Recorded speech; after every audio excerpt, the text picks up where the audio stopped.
कि अमेरिका और जापान ने वो ड्रिल के जरिए चीन की टेंशन बढ़ा दी है। ओशिमा आइलैंड पर यूएस और जापान की सेना की वो ड्रिल हो रही है और 9 सितंबर तक ये ओरिएंट शील्ड 22 वॉर ड्रिल चलने वाली है। युद्धाभ्यास में दोनों देशों की 2000 से ज्यादा सैन्य टुकड़ियां शामिल होंगी। 2000 सैनिक शामिल होने वाले हैं। वो सैन्य टुकड़ियां शामिल होंगी जिसमें 2000 सैनिक होंगे। देखो मैं उसको कंप्लीट कर लूं एक बार। तो ये बात ऐसी है, क्या अभी चीन के पास काबिलियत और क्षमता है कि वो ताइवान को फोर्सफुली ऑक्यूपाई कर सकता है? वो मुझे लगता नहीं है। उसकी रीजन ये है क्योंकि जो एयर डिफेंस सिस्टम और है आज की ताल में ताइवान का, वो फॉर्मिडेबल है। अगर ताइवान पे हमला करना है तो दो तरीके से हमला हो सकता है। एक तो एम्फीबियस ऑपरेशन और एयर पार का करेंगे, ग्राउंड से कोई मिलाप है नहीं। उसको मद्देनजर रखते हुए चीन ने जो अगर हमला करता है, ये लगभग 80 एकड़ में सहजन के पत्तों को उगाते हैं। 100 ग्राम इन पत्तों के पाउडर को लगभग 600 से 800 तक के भाव में आराम से बेच देते हैं। आपको भी शुरू करना है तो अभी डाउनलोड कीजिए फ्रीडम ऐप को।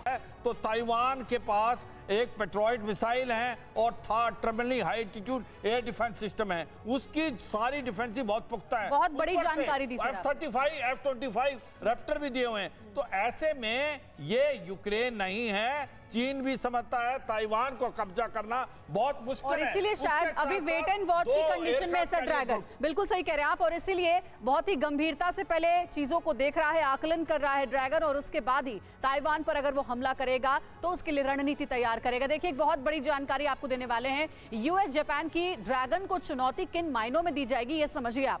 जापान की ग्राउंड सेल्फ डिफेंस फोर्स और अमेरिकी सेना की वॉर ड्रिल होने वाली है। जापान में शुरू वॉर ड्रिल को ओरिएंट शील्ड 22 का नाम दिया गया है और दोनों देशों के 2100 जवान इसमें शामिल रहेंगे। साथ ही 9 सितंबर तक ये वॉर ड्रिल चलेगी। दोनों देशों ने जैवलिन एंटी टैंक मिसाइलों से लाइव फायर अभ्यास किया है।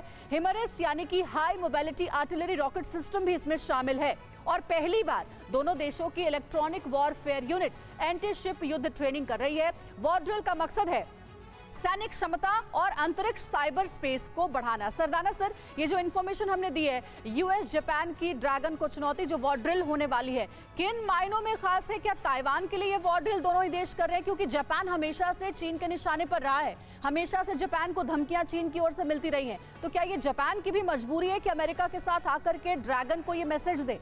देखिए, ऐसा नहीं है कि उसकी मजबूरी है।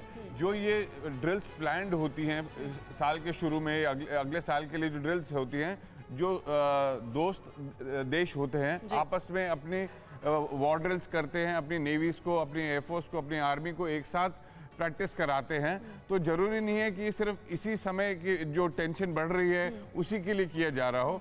ये पहले से भी तय हुई होती हैं और प्लान ड्रिल्स होती हैं। पर सर, ये आप देखिए ना कि चीन का इस वक्त अमेरिका दुश्मन है, जापान को तो पहले ही धमकियां देते रहा है चीन। ऐसे में इन दो देशों का साथ आना बहुत जरूरी है चीन को एक कड़ा मैसेज देने के लिए। चीन को एक कड़ा मैसेज तो जा रहा है। अमेरिकन युद्धपोत भी वहाँ हैं और जापानीज अब साथ में खुल के आ रहे हैं। तो एक उनको वो एक मैसेज दिया जा रहा है कि आप शांत रहें, अपने जो आपके मंसूबे हैं ताइवान पे हमला करने के या उसको अपने में शामिल करने के, तो उसको सोच समझ के कीजिए।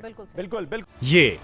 ये लगभग 80 एकड़ में सहजन के पत्तों को उगाते हैं। 100 ग्राम इन पत्तों के पाउडर को लगभग 600 से 800 तक के भाव में आराम से बेच देते हैं। आपको भी शुरू करना है तो अभी डाउनलोड कीजिए फ्रीडम ऐप को।